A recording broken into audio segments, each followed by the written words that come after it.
像这种轮胎，如果你没有拆胎机的话，要装进去还是比较难装的。装胎的时候最好抹点轮胎润滑膏，但很多人会抹洗洁精、黄油或者机油之类的，这样子搞的话，一般对轮胎没那么好。你们装轮胎一般涂抹什么东西呢？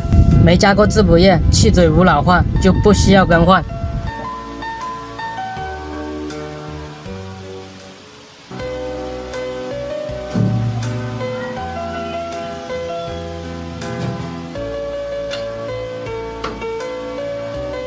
这种轮胎翘起来还是比较硬，这时候辅助臂就起到作用了。如果拆装这些机车轮胎没有辅助臂、没有专用的扒胎机是很难搞的。